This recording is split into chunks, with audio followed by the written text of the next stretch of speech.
Hey, hi everyone. Good evening.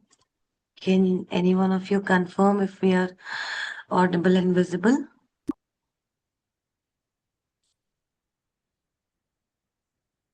Okay, great. I see a lot of yes.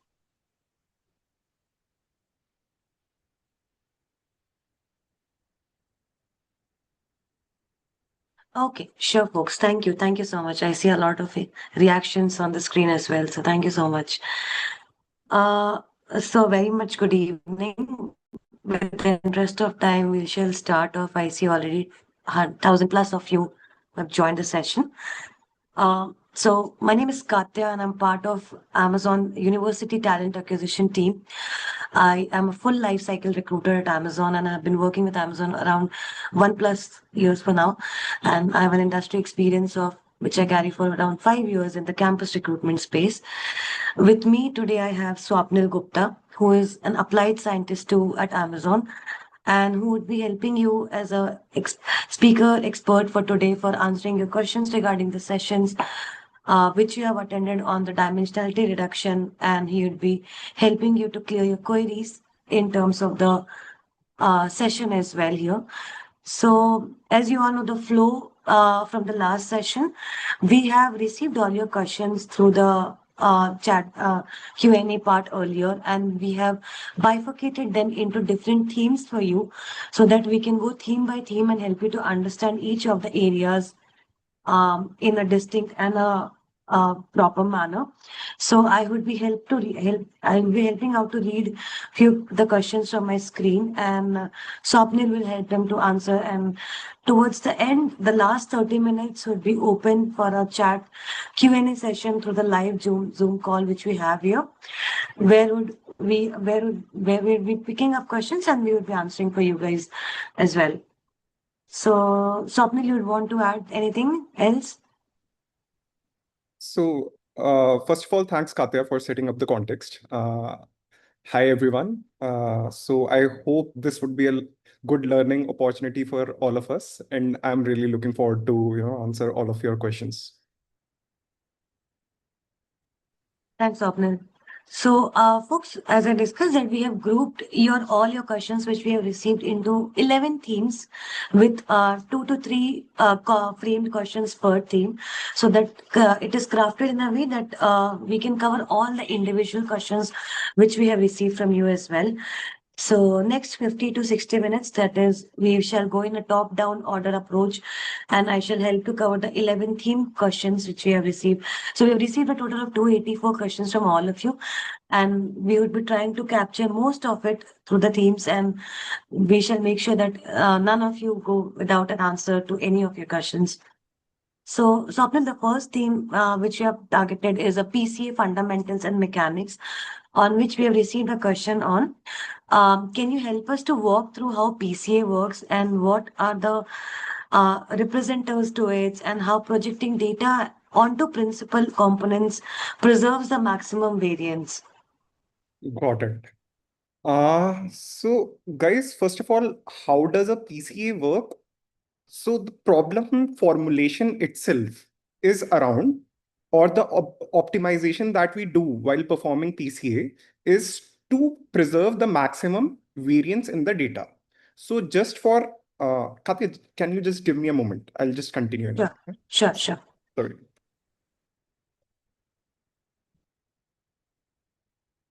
Yeah, we should be fine. So yeah, as I was saying, the entire formulation of PCA is towards preserving maximum variance in the data. Okay, so just so basically, if I have to give a visualization, so let's take a two-dimensional data for the time being, right? So your data is generally represented as an XY coordinates, right? So you have an X coordinate, you have a Y coordinate, and your each of your data point is represented through these 2 points, X, Y, right? So what does PC does is that in this data space, it creates new axes, right? So it sort of tracks in which axis it has the maximum variance of the data captured. Okay. So as I said, the entire formulation is towards preserving that.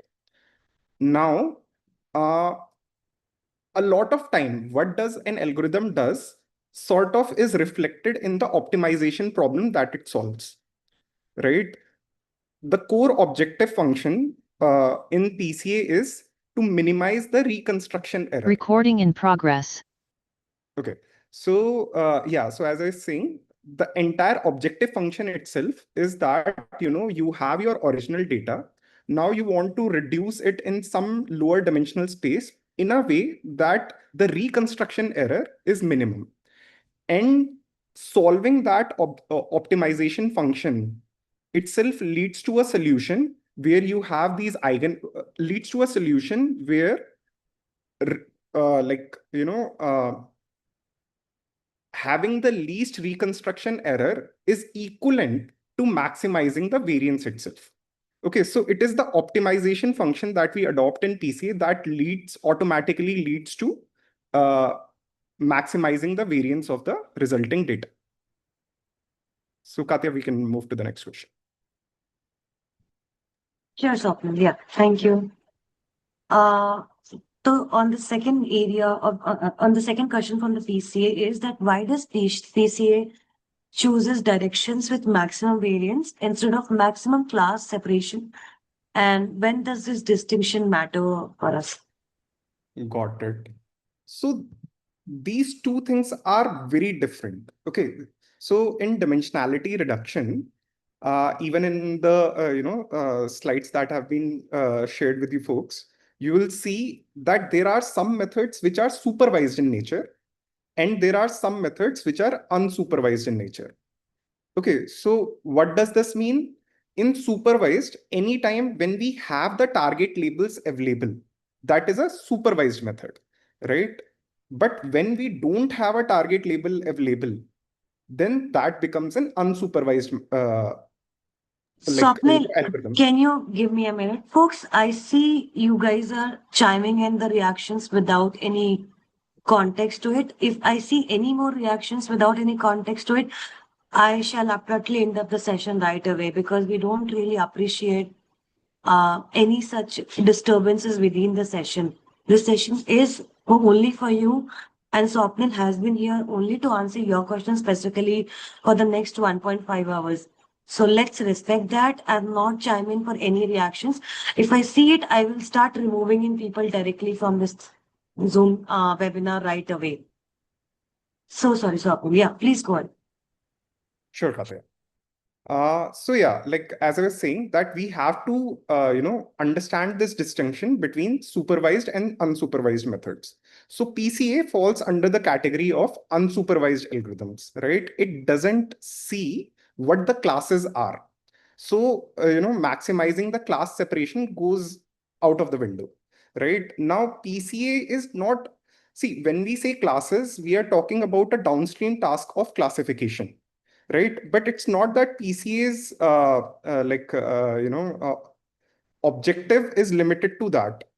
There are things like data compression, right? So specifically, let's say if we are talking about signal processing and sending out signals, we want to compress our data to while preserving the maximum amount of information, right? So that's why this, preserving the maximum variance in the data as an objective comes in.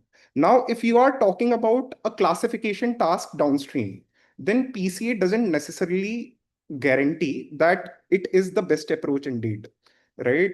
So it has an objective that it follows, which is, minimum reconstruction error, which is equivalent to maximizing the variance. But that doesn't automatically mean that in every downstream task it is helpful, right? So that changes from task to task. Yeah, I'll move to the next question of the area.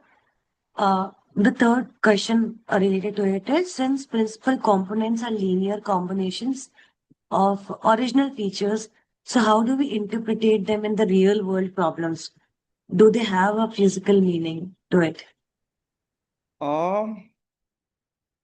So I would rather say principal components are not necessarily a linear combination. I would not interpret them as that, but instead they are like a basis function, right? Or a new set of axes that we find in our data.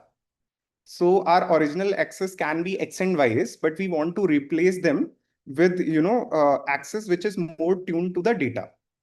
Now, whether they always have an interpretation in real world, that is not true.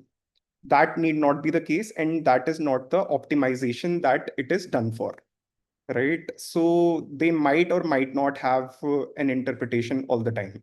I believe the first cases that PCA was applied was in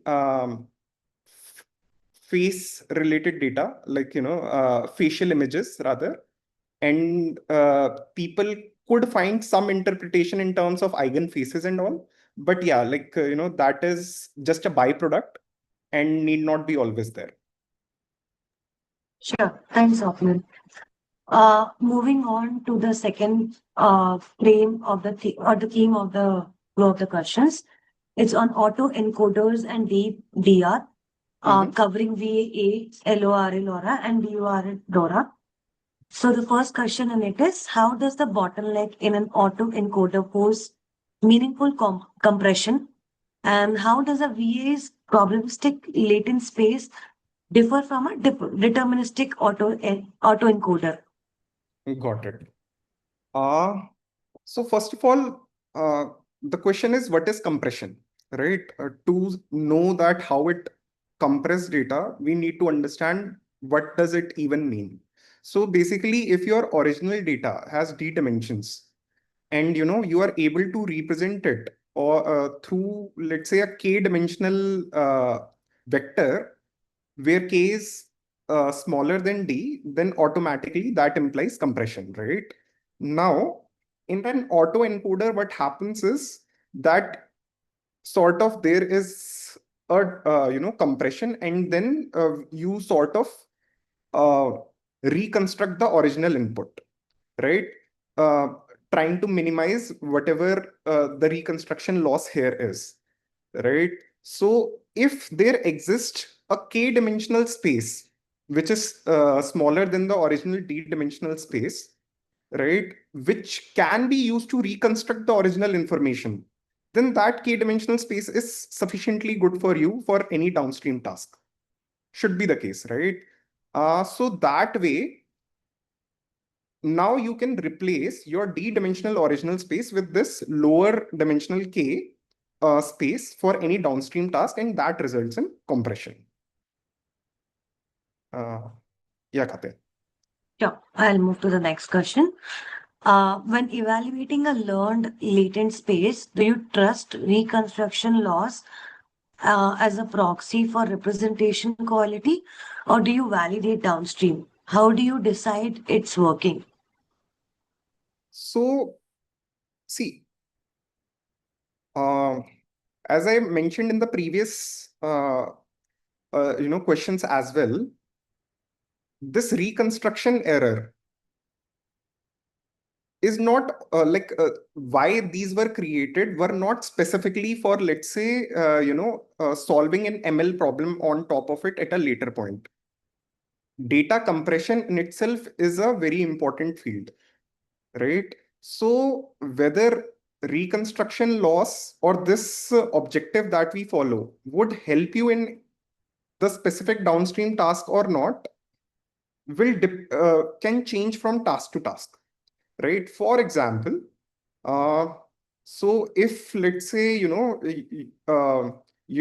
the task is about identifying those low dimensional information points, for example, detecting frauds or any cases where the event rate of the target label is very less, right? Where this information, which might not play a very big role in reconstruction, but has a very significant role in distinguishing between these very close by, or identifying these very skewed classes, then it might not be it might rather have a negative impact, right? So all of that depends on the downstream task. And they do what they tell you that they do. They sort of, take your data in a lower space such that they have the minimum reconstruction error.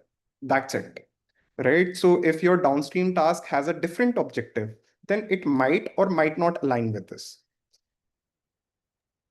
Sure. Thanks, Swapnil.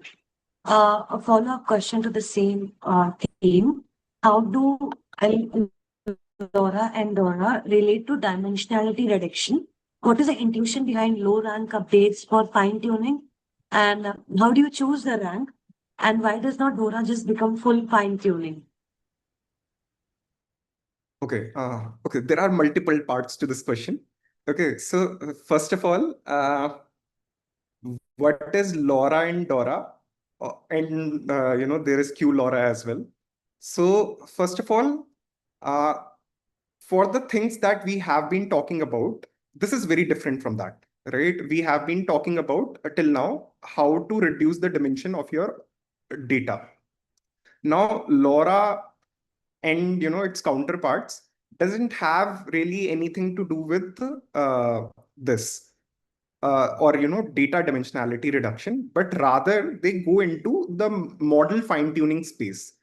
Now, like this came with these large LLMs, when these large models have come. And there are two reasons to it. First of all, these large LLMs already have a very strong pre-training base, right?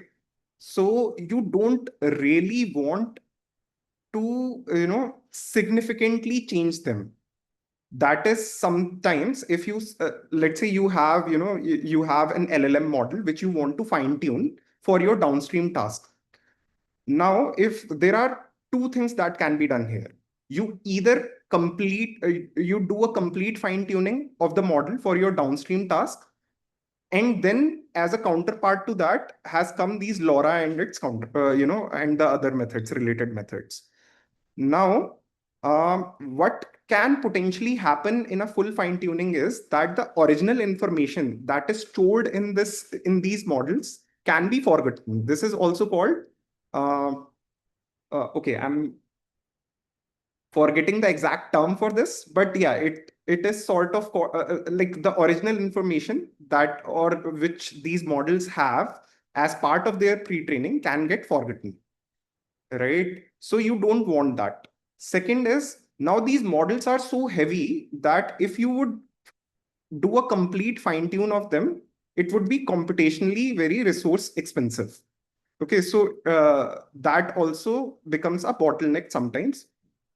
So what happens in LoRa is that, they sort of take these ideas of matrix factorization only, that if you have a weight matrix of the form D cross D, you can always, break it into two D cross K and K cross D matrices, where K is much smaller than D. So the number of, and you don't touch D, or sorry, your original D cross D matrix. What you update is these D cross K and K cross D adapters. These are called adapters, which sort of then, eventually can be just added to your original weight matrix. Okay, so this sort of solves both the problems. You are just adding an adapter. You are not, changing the original fine tuning. The real base of or the primary number of parameters still come from that original pre-training. You are just adding a small set of new parameters based on your downstream task. And then uh, all your gradients and everything, the scale of them sort of decreases as your number of parameters decreases, right? So both the computational part, and you don't want that forgetting to happens here. Now, coming to the last part, that I believe it is about DoRA, right, Katya? Like, Yes. what It, was that? it was about that why does not DoRA just become full fine-tuning? Okay. I'll read the whole So part maybe once again. So no, it I mentioned believe that. that is sufficient Okay. Okay. because it's sort of a separate question than the okay. So basically, first of all, DoRA is more closer to full fine tuning as compared to LoRa. Okay, but let's track that what are the parameters that we are still updating in a DoRA setup. Okay, so in DoRA, what do we do?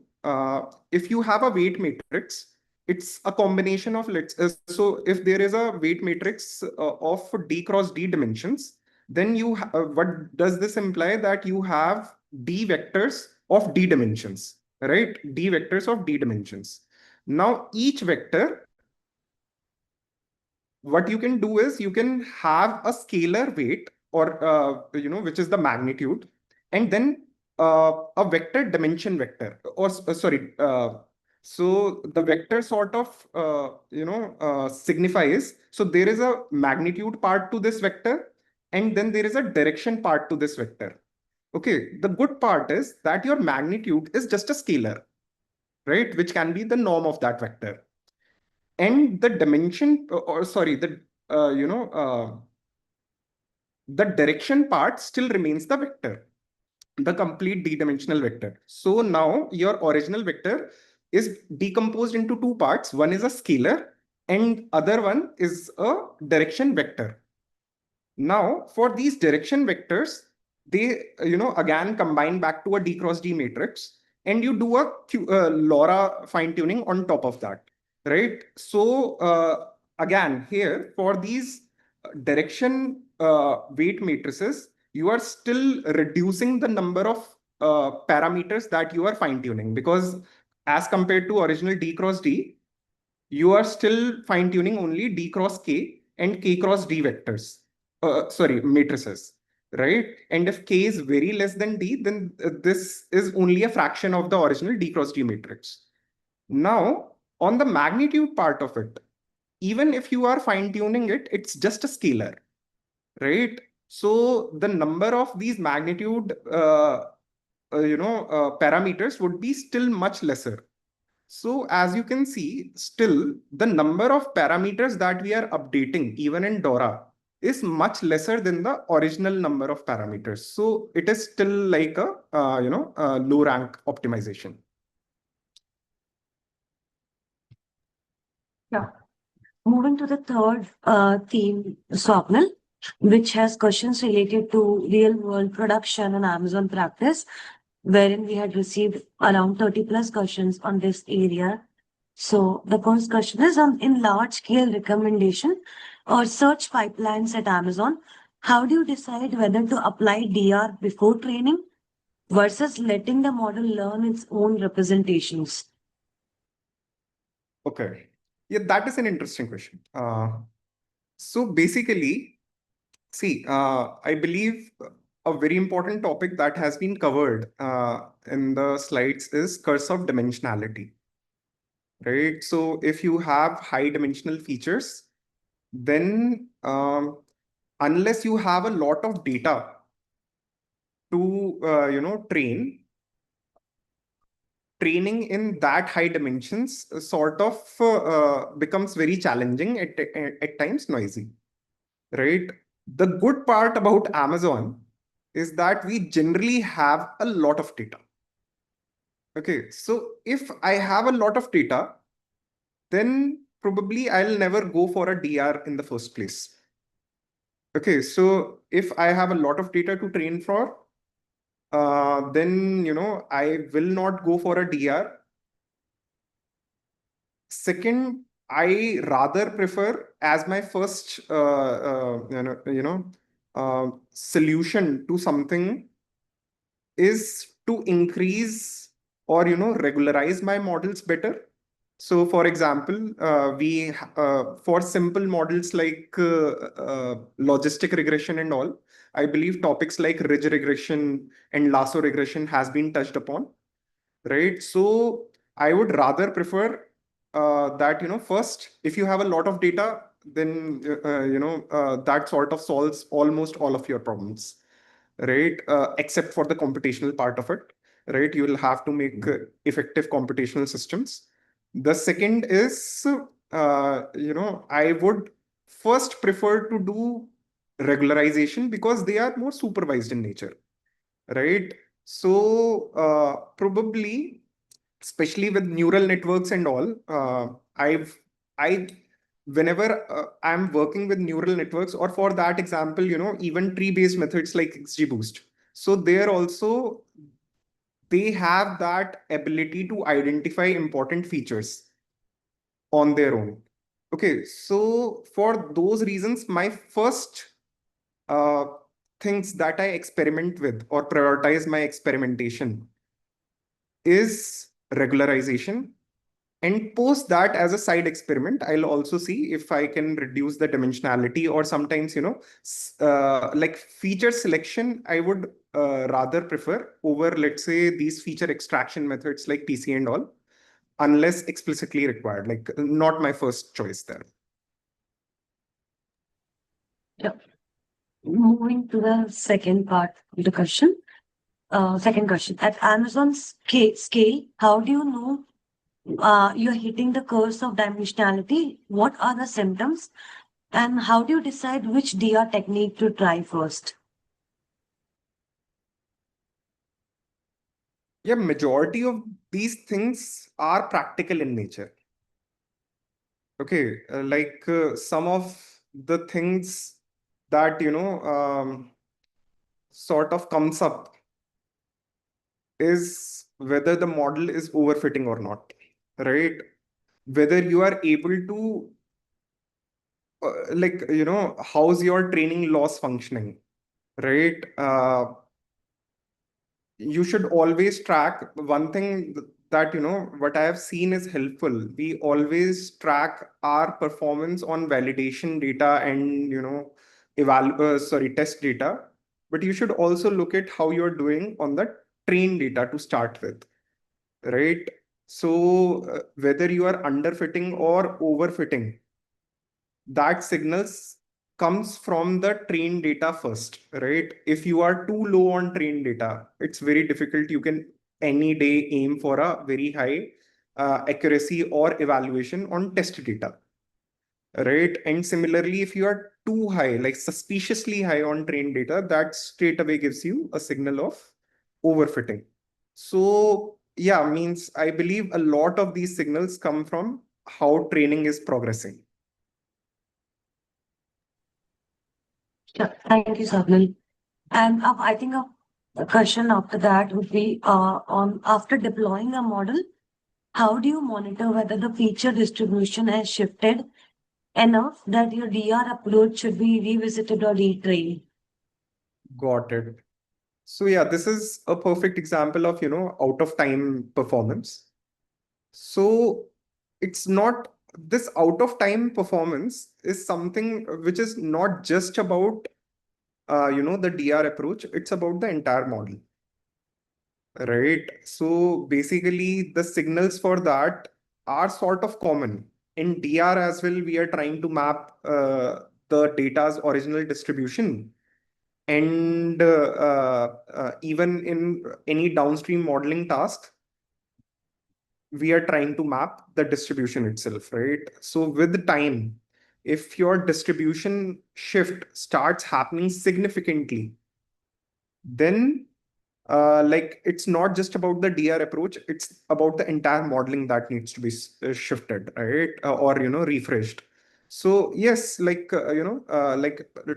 give you some practical uh, sort of things that have come out of experience is generally, first of all, we do a very rigorous out of time evaluation of our systems, right? Through that, we generally tend to have that idea beforehand itself that, let's say in a 3 month or a 6 month period, uh, the distribution starts happening significantly. For example, like in Amazon, you know, your products, your product catalog keeps changing over time, right? There are a lot of original products which starts getting decommissioned and a lot of new products that starts coming in our catalog, right? And that they with them bring a certain shift in the distribution itself. Okay. So like based like during our model development phase itself, we do a rigorous out of time like testing, and that sort of gives us some idea about by when a model refresh would be required. And at the same time, there are online monitoring systems of model metrics or evaluation metrics that we have computed during the development time, and we starts if once we start seeing regression in those over time, um sort of that sort of a gives us a signal. But yeah, like the signals are the same, that we have to change the entire modeling, not just the DR. Moving to the next theme, Swapnil. This theme has questions related to t-SNE, UMAP, and non-linear methods. So the first question goes ahead. t-SNE and UMAP captures non-linear structure beautifully. Are they mainly used for visualization at Amazon, or do they have production use cases too? No, so these algorithms are purely for visualization. Like, even the way they have been constructed, like if you will, again, like one suggestion that I would give to everyone is to understand what a model does. You should try to, understand what its objective function what is the objective function that we are trying to optimize here, right? So the framing for t-SNE itself, right, sort of what it does is that in the original space, it sort of sees which are my nearby points, and it tries to preserve them still remaining nearby in the lower dimensional space, right? And the other way around is something that even in its optimization, it doesn't care for much, like to ensure that your far away points remains far away even in the lower dimension. So it gives higher importance to ensure that the points which are closer in the original space remains closer in the lower dimensional space itself. So it is purely for like visualization purposes and nothing else. Moving to the next question. How do you interpret t-SNE and UMAP output? Can you trust the distances and cluster sizes or only the relative groupings to it? So this is sort of tied to the previous question itself. So, those distances and everything, like the optimization itself doesn't sort of tries to preserve them, right? So, I don't think that t-SNE and UMAPs, like they can be, trusted for anything beyond visualization.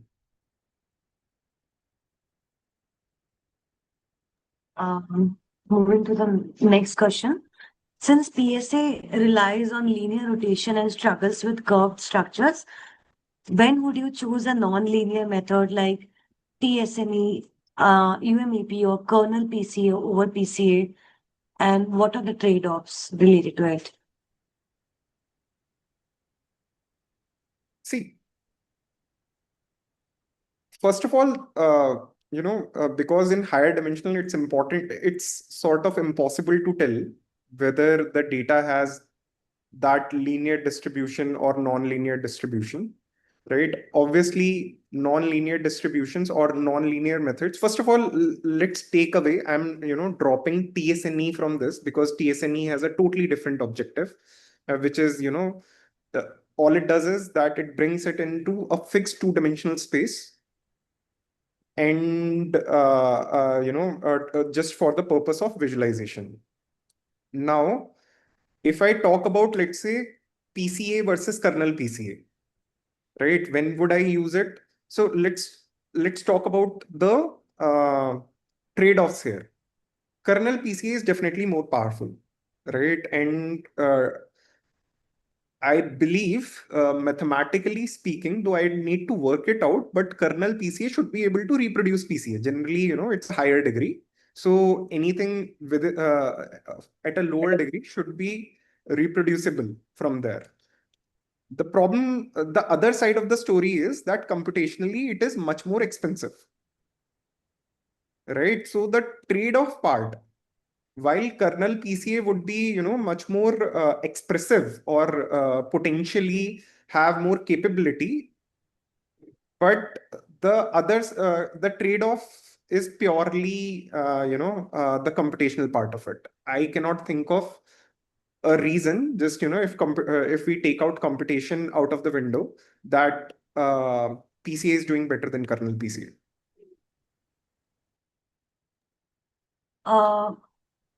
The next theme would be Curse of Dimensionality, wherein we have three questions. The first one is, beyond computational cost, how does the Curse of Dimensionality concretely affect model performance, especially for KNN and other distance-based methods?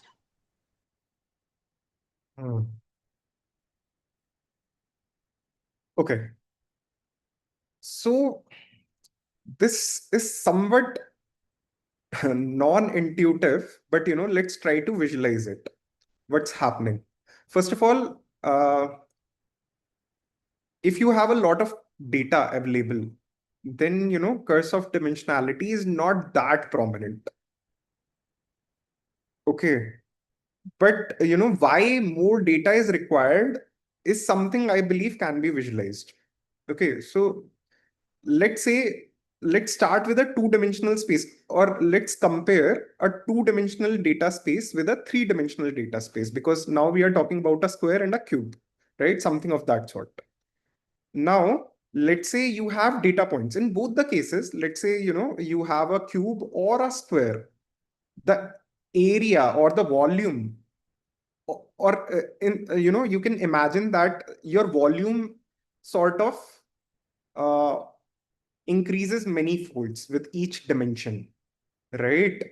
But your point remains a single point, irrespective of whether it's in a 3D space or a 2D space. It's a single point, right? Now, let's think about KNN. What are we doing in a KNN? What we need is, we need to divide this, d-dimensional space into regions which belong to different classes. KNN is a non-linear method, right? So, it has to sort of map this entire space or volume available to it uh, to different classes that are present in my data, right? Now, to be able to do it in a statistically significant manner, you would want lot more data to sort of, map a region in this volume to a certain class, right? So, and then I believe there is an experiment that is included in the, so basically there is this experiment that is included in the slides, which sort of shows, I don't think there is an intuitive way to explain that. It's more experimental in nature, that as your basically dimensions start increasing and you have a lot of dimensions in your data, so your nearest and farthest points, sort of their distances become more and more closer, right? So, but I don't think I would be able to give a better interpretation for that. But yeah, like that original thing that, you have your d-dimensional space, and we saw that moving from square to a cube sort of increases that volume that you need to map to different classes much significantly more.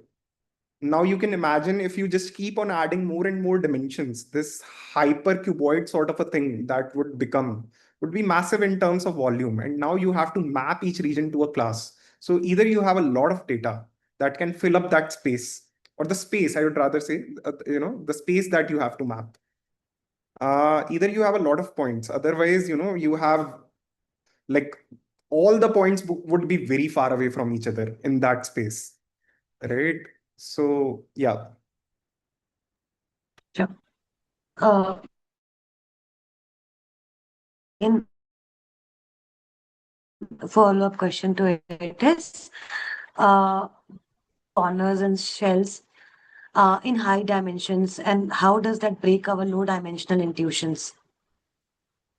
Oh, so yeah, this sort of circles back to, a lot of things that I just mentioned for question number 1 here.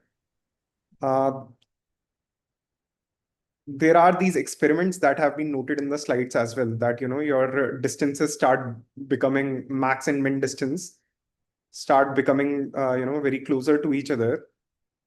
But beyond that, I don't think, it's very difficult to sort of visualize what happens in those hyperdimensions, right?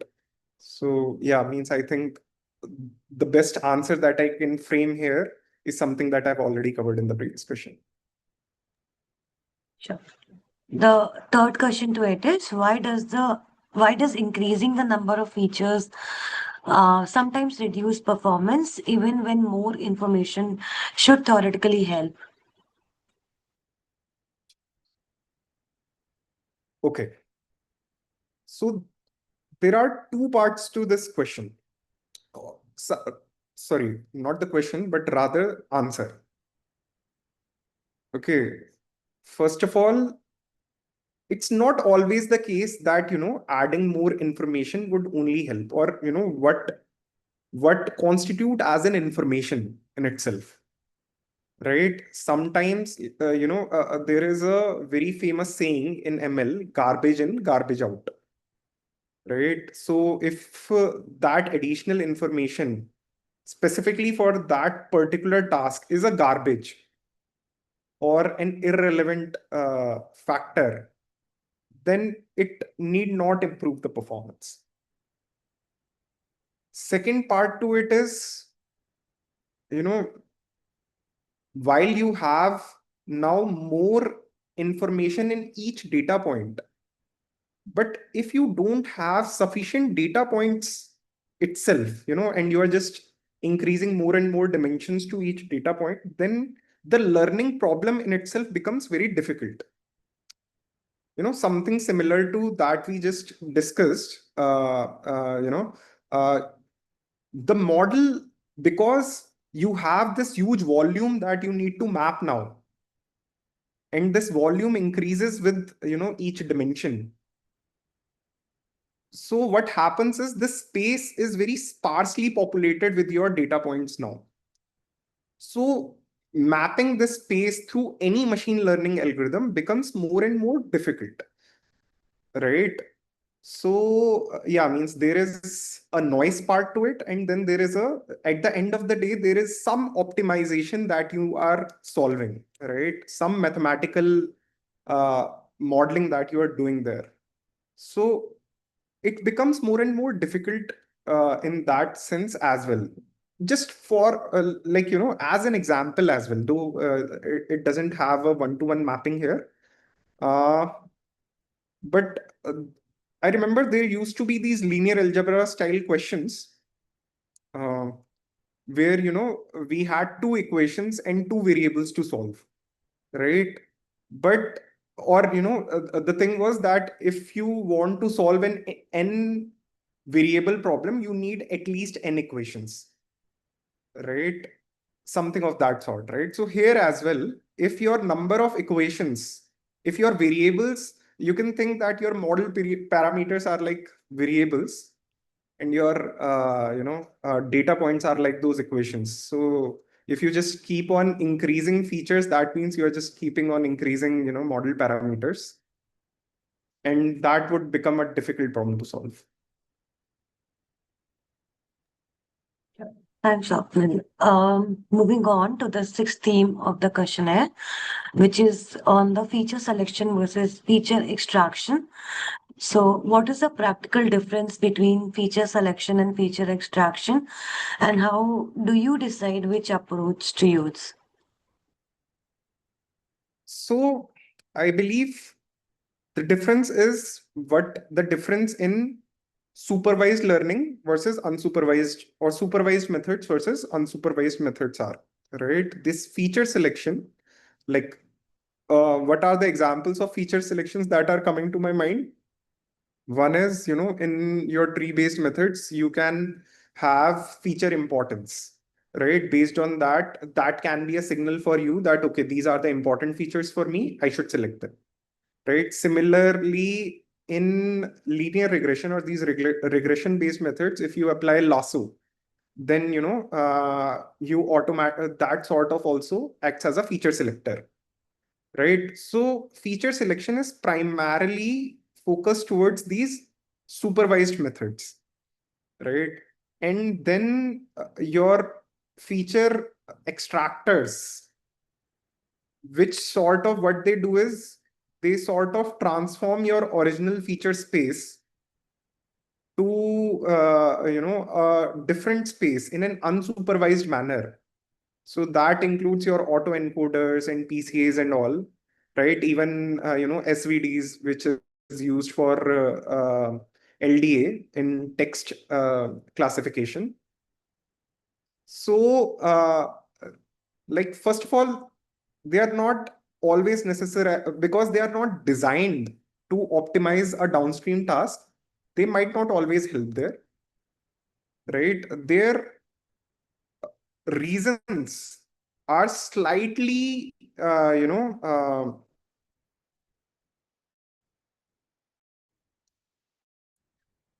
why we apply those things are slightly varied. Like for t-SNE, that is visualization. For PCA and all SVDs, that is primarily compression, and then you see whether it helps or not in downstream tasks, right? So because your feature selection methods are tuned for your downstream tasks, they'll be always better, right? Yeah. Sure. Moving to the second question. With millions of features in large-scale data sets, standard wrapper methods are computationally impossible. What practical alternatives do you use at Amazon's scale? Standard wrapper methods. Yes, that's are computationally impossible, is what it is mentioned as per the questions. Okay. So, okay, probably an interpretation I can make there is that, these PCAs and all, because it requires eigenvalue decomposition and all, it becomes sort of a nightmare when you have a lot of dimensions, right? So I'll sort of revolve my answer around that. So yeah, that is true. That is true. Basically, that's why, most of these modern algorithms, they are more surrounded towards these supervised methods, which includes a lot, like the entire deep learning, field revolves around learning embeddings or low dimensional representations, which are, learned in a supervised manner for downstream tasks, right? So especially when I'm using a deep neural network architecture, I'm more or less as a hyperparameter tuning what in my low dimensional representation, what that dimension should be. I sort of test around, like, for example, any search related, search ranking methods or product recommendation methods.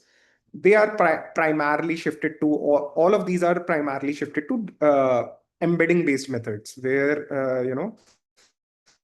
each of your product or search query would be represented through a d-dimensional vector.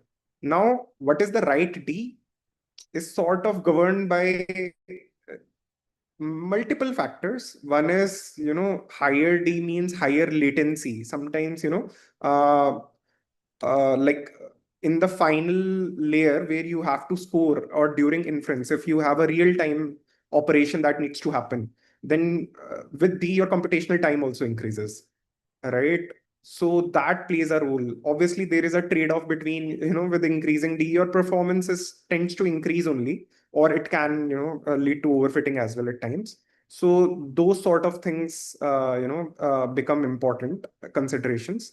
But yeah, at Amazon, a lot of time we are rather focusing on these embedding based methods first, because, generally at Amazon scale, you have plenty of data to work with. And yeah, means it is like using PCAs and all in our work is quite rare these days. Sure.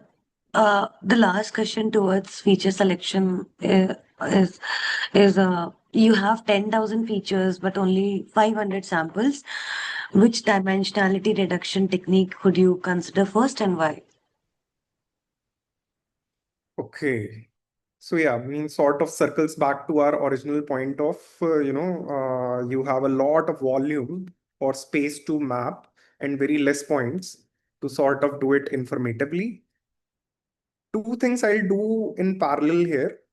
First, the first thing probably what I'll try over here would train an XGBoost on such a model, such a, scenario, and try to see which are my most informative data features and probably do a feature selection using, something like an XGBoost or lasso regression, right? So that, and then parallelly, hmm, I might want to, test out an autoencoder based dimensionality reduction method as well here. Sure. Moving to the next theme, Swapnil, on PCA limitations and when it fails. Mhm. So PCA preserves variance, but not necessarily task relevant information. So how do you evaluate whether PCA is genuinely helping your downstream model rather than discarding signal? So Katya, I believe we have sufficiently, touched upon this. Sure. Yeah, it would be just a repetition. Okay, I'll move to the second part of the BCA limitation question. If dimensionality reduction loses information, why can it sometimes improve generalization? What's the principled explanation towards it? This is information. So first of all, okay, what is generalization? Generalization is primarily defined when, we are reducing overfitting in our methods and um,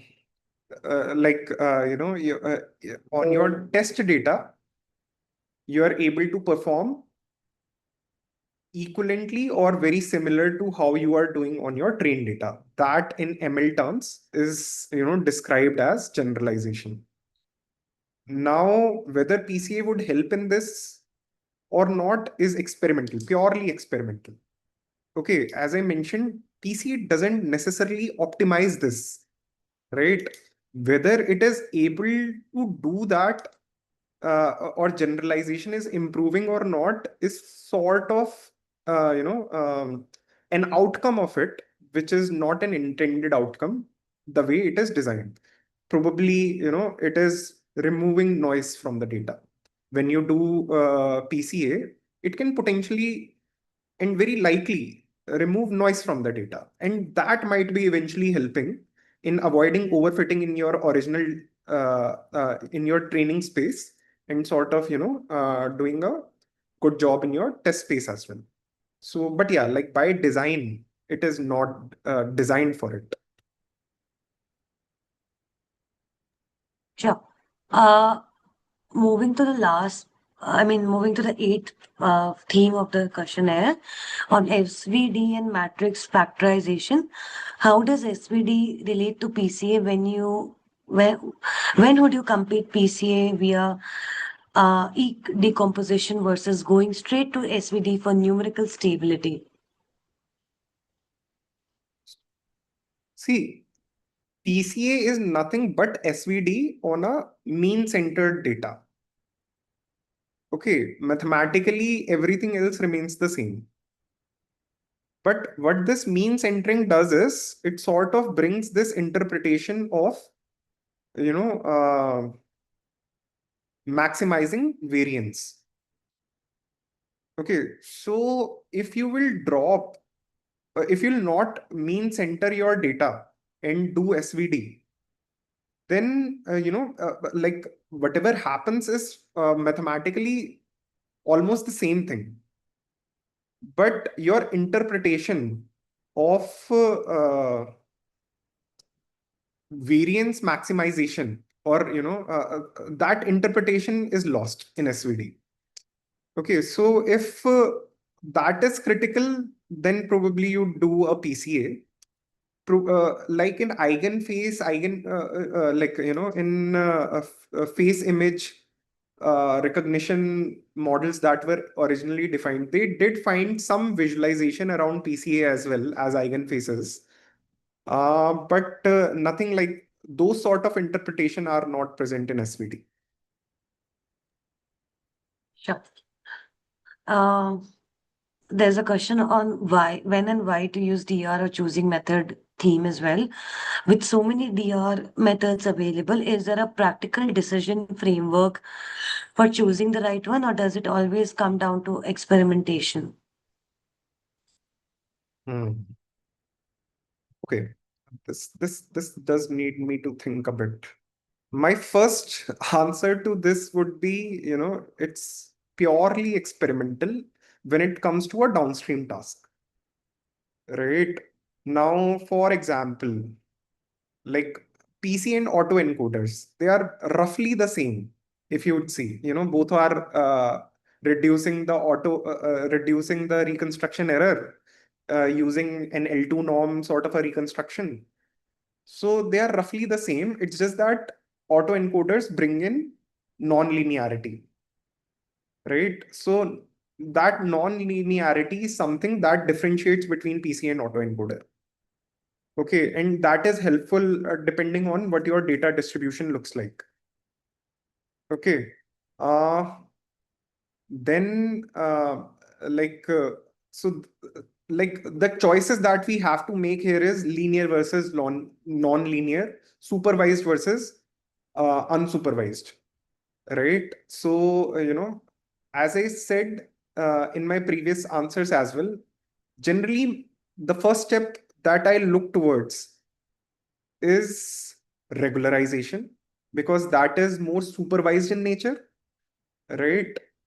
But yeah, like only if if my some of the examples that we discussed, like if we have 10,000 features and I only have 1,000 training samples to learn from, something like a PCA or SVD, or for that matter even autoencoder, would be something that I'll try out.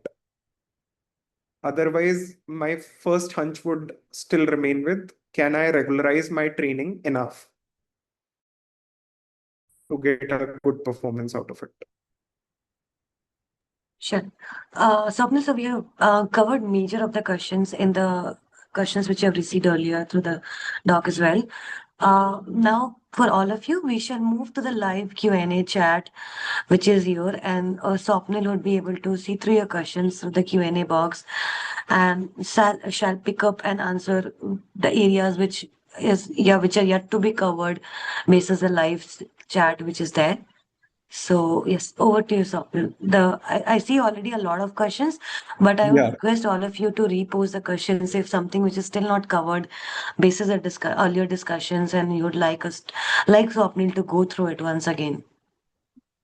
Okay, I already see 213 questions and it's increasing, right? Okay, I'll, try to stick to the topics that we haven't covered. Yes. So the one of the questions that I see here is, can you explain how is VAE better than normal AE? First of all, and this question is asked by Garvat. So Garvat, these are two very different algorithms altogether that are designed for two very different purposes, right? So while autoencoders, they are primarily for dimensionality reduction, VAEs are designed as a generative method. Okay, it is a generative algorithm. So basically, in VAE, what we try to do is we sort of map your data distribution to a normal distribution.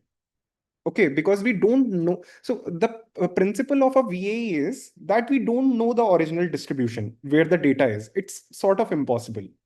But the theory of deep neural networks says is that you can transform any distribution to any distribution. Like your uh, deep neural networks, or these MLPs, which are generally used here, multi-layer perceptrons. So they can potentially map any distribution, and they can map your original data distribution, which is unknown, to a known Gaussian distribution. And then there is a decoder part to it, right? Which sort of moves from your Gaussian distribution to original distribution, right? So what this does is that at inference, so VA is primarily a generative model. Okay, so at inference, if you sample any point from this Gaussian distribution, which is known now, you can reconstruct a data point from your original distribution, right? So this sort of takes these properties of multi-layer perceptrons, which can potentially map any distribution to any distribution. So we have an unknown distribution, we map it to a known distribution so that we can sample points from there, right? A distribution which is unknown, you cannot sample points from there. But now that you have mapped it to a known distribution, you can sample points from there and you can sort of reconstruct an original point. Okay, can we do you need to think about embeddings should be reason?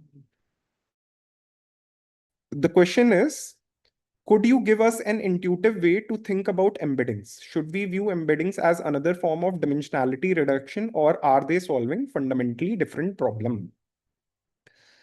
Okay, so first of all, embedding methods are primarily dimensionality reduction. Let's see how they sort of came up in literature. What were the genesis of it?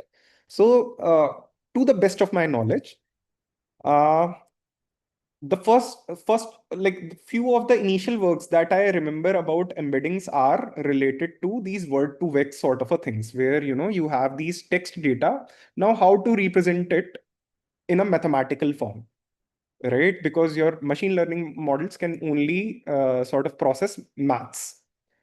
So before embedding, now you have to represent a word as a vector, right?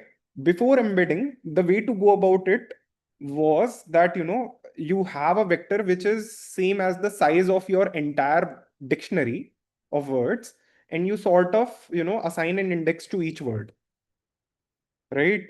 So that way, sort of a one hot encoding, right?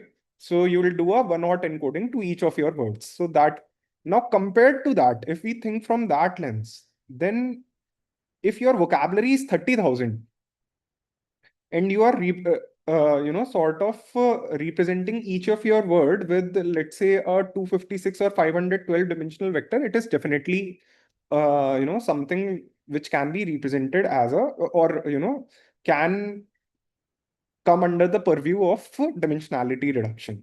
Other than that, what it does is it sort of allows you relatability. So these indices, now you have 30,000 vector, each index represent a word, but there is no sort of, everything sort of seems like independent from each other, right? But we know the words are not independent from each other. Like, what made something like a word to vec sort of a rage of its time, I believe it was in 2013, was that it sort of showed that man minus women was equivalent to king minus the embeddings in the embedding space, king minus queen.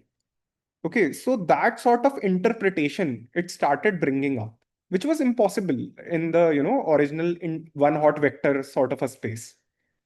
So yes, it can be considered as a dimensionality reduction, and it sort of brings this sort of interpretation as well to these real world entities.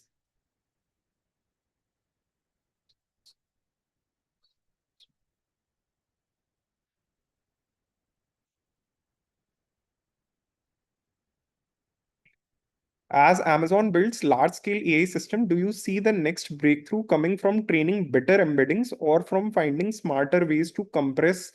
See, all of those things, are working parallelly. So all of these things that are mentioned here, like, training better methods to train embeddings and, compress and everything, they are all very important, especially with large language models. I believe, there was a topic on latent multi-head attention used in, or probably I'm just, messing up the word, but the attention method that is proposed in DeepSeek, right? It's sort of compressing your, KV caching and all, right? Sort of compressing the overall um, uh, your, the memory footprint of the model, right? So both these things play in parallel. How Lasso set the minimize feature as 0? Okay. So basically, I believe the question here is that, while Ridge, it can reduce your weights, it doesn't necessarily set them to 0. But Lasso, which is like an L1 norm, Ridge is L2 norm, it sets them to exact 0, right? I believe the answer to that lies in their gradients. Okay. If you would see in Lasso, you have an L1 norm. So if you'd see, the L1 norm has this sort of a, uh, has this sort of a curve, right? So if its gradients would be -1, +1, and 0, right? But the gradient map of a ridge regression is a straight line, right? So it sort of continuously decreases, right? Or, it's not that, it's not a step function like Lasso. So for those reasons, it sort of tries to explicitly set it to 0.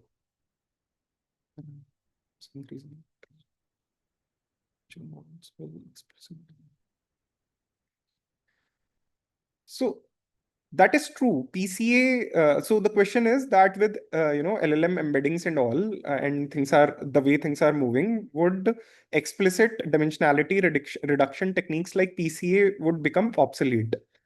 So one thing,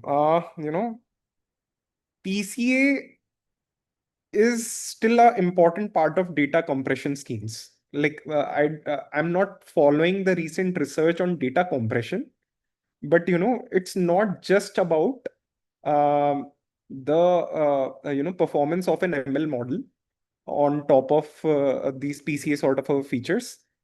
But I believe this, data reconstruction, minimizing the data reconstruction error is still quite important for data compression. And to the best of my knowledge, um, any signal processing or transmissions and all, these things still are significantly important, right? But yeah, in ML space, uh, these things are, continuously dwindling their role, because uh, with the data, the amount of data that you have, um, so computing PCAs and all becomes very challenging. Doing that eigen decomposition is very challenging with such huge matrices, right? So yeah, their utilization is reducing, and embedding based methods, sort of everything is now sort of moving towards how to create embeddings out of it. Definitely, if you are working on some LLM methods, sorry, not LLM, but any deep neural architecture, then these embeddings are the way to go.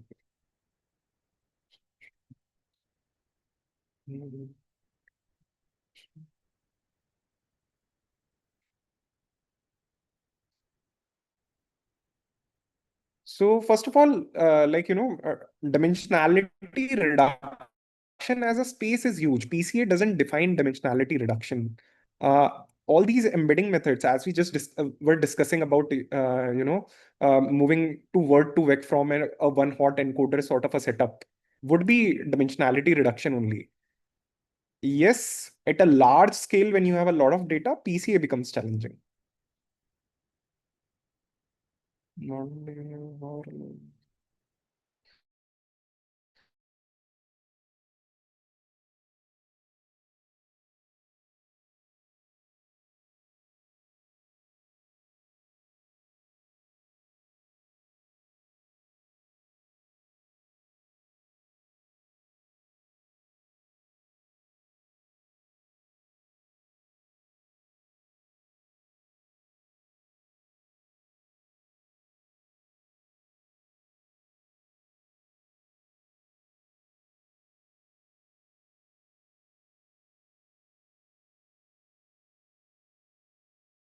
Recording in this, progress. that please work out the gradients that come out of so basically what we do to get these class probabilities is, if it is a binary classification model, uh, then you do a sigmoid function, right? And then you sort of do this log loss. Now, can we do an MSC on this sigmoid, the output which is coming from a sigmoid? Then your answer would lie in the gradients that would sort of, if you will differentiate these two operations, the sigmoid creates all the difference. What you would see is that the gradient update of a sigmoid followed by log loss is something similar to an MSC loss, but if sigmoid was not present, right? So the answer to this lies in this thing, gradients. Ultimately represent both users and producers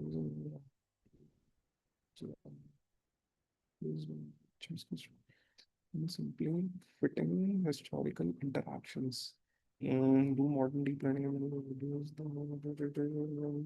So again, a more practical question. Recommendation systems ultimately represent both users and products in the same embedding space.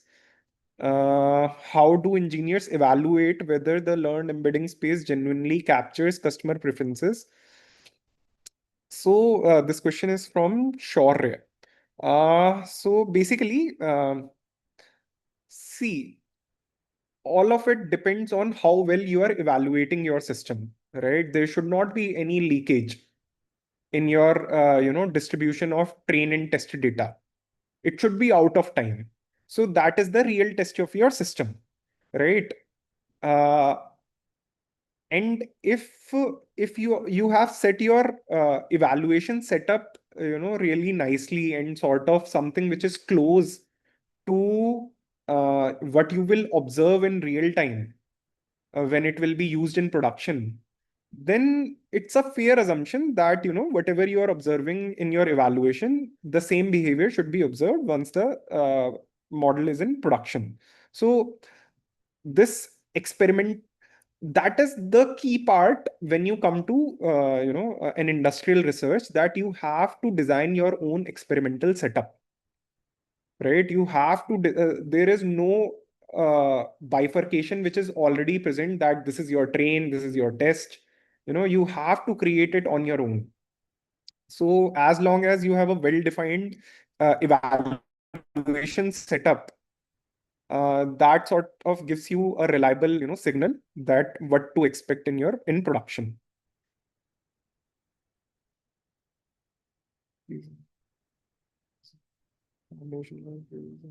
Okay, let me I'm quickly scanning through other questions as well.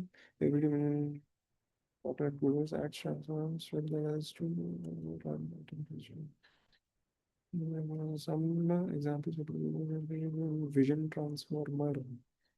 Vision transforms. So there's this question of some examples, application of dimensionality reduction in vision transformers. So, in VAE, there is we talked about reconstruction error, right? So reconstruction error can happen in two different spaces. One which is more intuitive and sort of probably everyone can imagine that is the pixel space, right? That you have an original image that is represented through a set of pixels. You sort of reconstruct the entire thing. These days, which is more popular nowadays, is a loss called perceptual loss. Okay, it is added along with this reconstruction error in pixel space. But what we do in perceptual loss is that instead of uh, trying this reconstruction error or MSC loss in the original pixel space, we first identify a latent space, right? And try to reduce the error in that latent space. Okay, so that is called perceptual loss. It has shown that, that sort of gives you a better judgment or your outcome, because in pixel space, no, minor difference in pixels can have a lot of drastic impact in the final outcome of the image. Probably they might not be causing that big of an error. But in this perceptual loss, no, this thing gets covered. Similarly, I believe this is covered in the slides as well about latent diffusion models, right? Where instead of, again, operating in a pixel space, we rather first transform it to a lower dimensional latent space. And from there, we apply our entire diffusion process. Semantic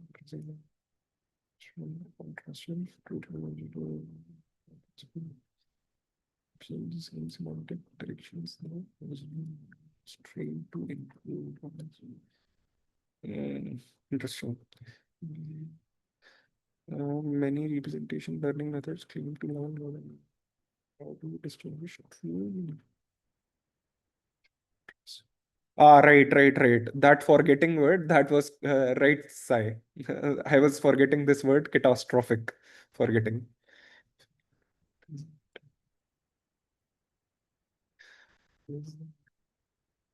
Even the same directions.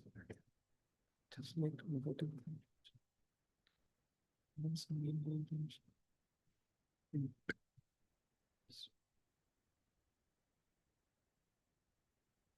Mm,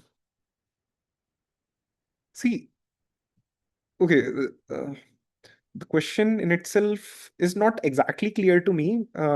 If in LoRa we are freezing the entire pre-trained weight matrix and only learning this tiny low rank update, how does the model even decide which directions matter enough to adjust? Like, what if actually... Okay, so first of all, uh, LoRa is applied on top of these models, which themselves are quite powerful, right? I'll not do LoRa on probably, these BERT models or these smaller BERT models. But if you are going beyond a billion parameters, like, anything which is lesser than billion, no, I generally do a full fine tuning. Means uh, thanks to Amazon, which tends to have these sort of resources available to us, that that is possible. But anything which is in the directions of 4 billion or 7 billion, there LoRa becomes an important factor for me as well, right? Uh, and also it depends how much data you have. If you have a very small data and you do a complete fine tuning, you'll anyways end up doing this catastrophic forgetting thing, and you don't have enough data to sort of generalize enough to your new data, a new model, as a new task as well, right? So both of those things sort of play a role. Other than that, so Suhani here, right? If your model is training well, and if you have decent amount of data to train from, it would identify the right set of directions. That is supervised training to begin with, right? So generally these models are pretty good in identifying what they need to identify in a way of speaking. And how do you decide whether standard? Okay, to get into okay. Recent representation often produce embeddings that are already windows explore to provide measurable benefits. Recent representation learning methods often produce embeddings that are already compressed. Do they need to be compressed further? So it depends. Some as I was mentioning, latency plays a big role as well if it is a real-time system. So, like for example, the Quinn embedding model gives you a 1024 dimensional embedding. But if I have to store 1024 dimensional embedding for, let's say, roughly 100 million customers, then even that 1024 is quite huge, right? I need to go down to, let's say, 128. So, those sort of things can come in play, even, with these embedding models. Hmm.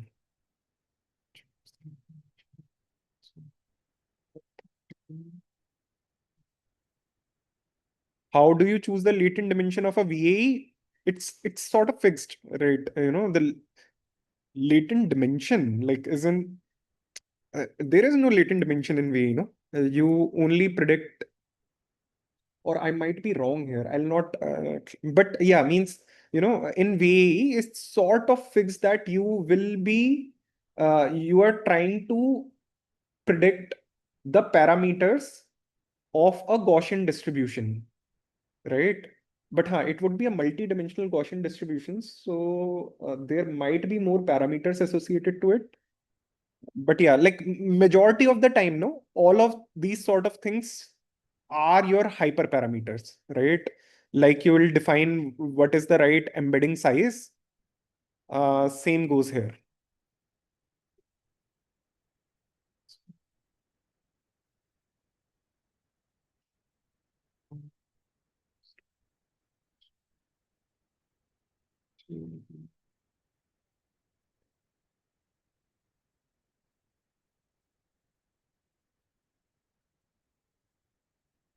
So stable diffusion uses VAE before diffusion. Why is VAE? Again, this is VAE versus autoencoders. VAE in itself is a generative model. So that sort of gives a good starting point for diffusion, which is in itself a generative model.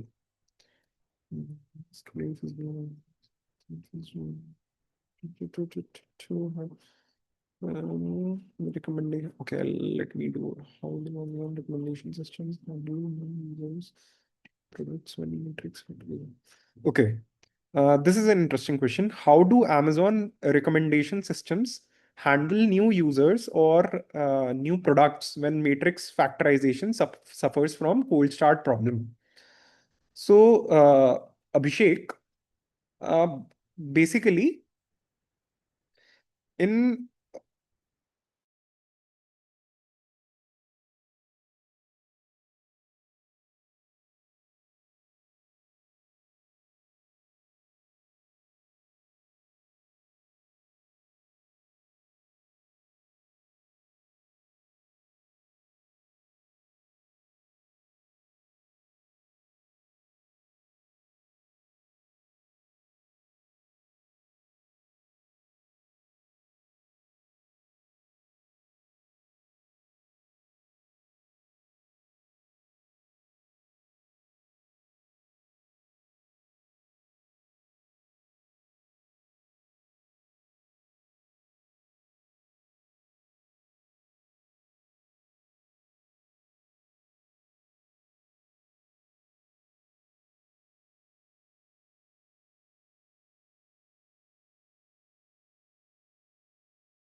Recording signal. in progress.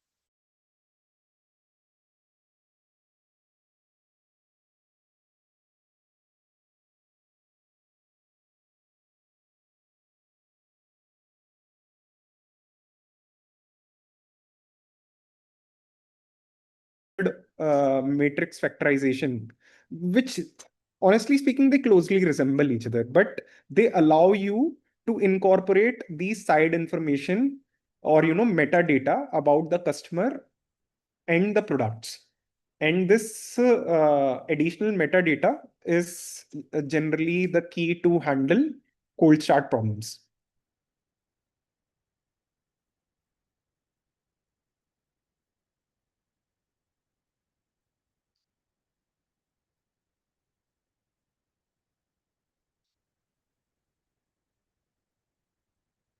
Okay, is there a practical threshold for future compilation?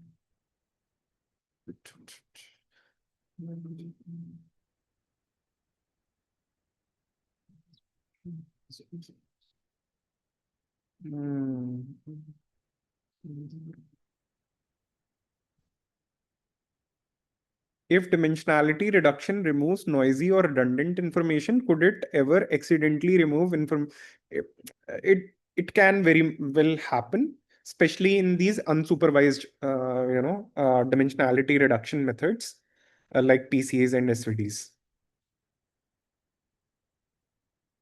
Katya, are we? We have 2 more Okay. minutes. 2 more Swapnil. minutes. Let Yeah, me 2 see more. what are Yeah, what sure, is sure. so can you explain when okay. I see a lot of repetitions only now. When does the sharpness indicate compared to normal distribution? What does the sharpness in t-SNE?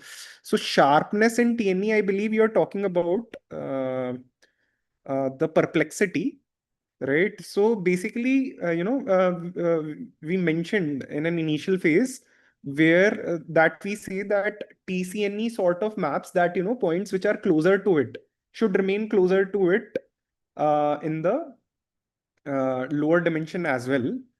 So basically this parameter or this sharpness or, perplexity or sigma, right?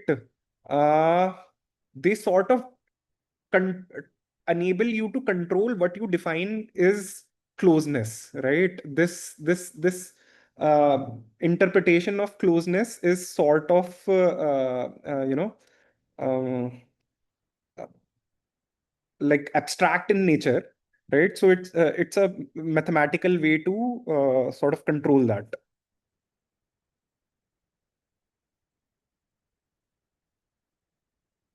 I'll take probably one more.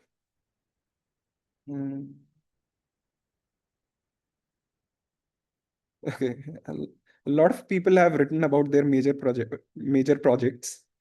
I'm sorry, I won't be able to take them. They seem quite huge. For my major large scale performance, how do you design large scale level? For my major traditional large scale. Oh.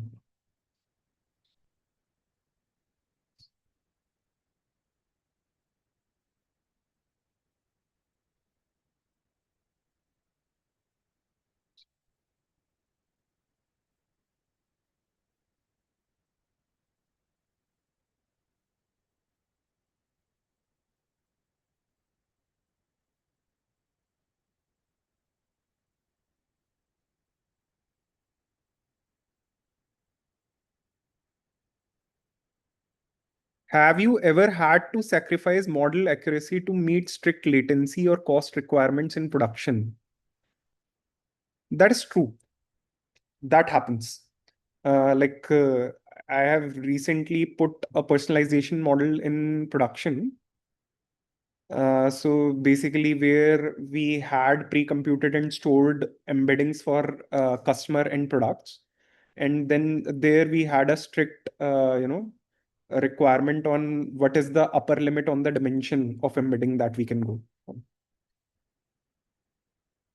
Okay. I see a lot of just, now the questions are just sort of repeating.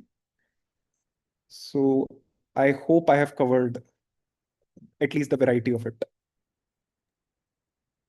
Sure, Swapnil. Then in that case, we shall close the session for today. thank you so much for your time today and answering and covering major of the areas where student had queries on as well.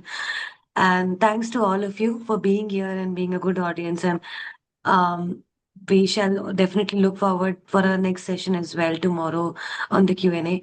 So hope to see you all tomorrow as well. And thank you, Swapnil, once again for your time today on a weekend. It was a pleasure. I love this session, and I hope that I'll have this opportunity to take more sessions like this in the future as well. Yeah, Sure. thanks, guys. Have a nice Thank day. you, everyone. Have a good day.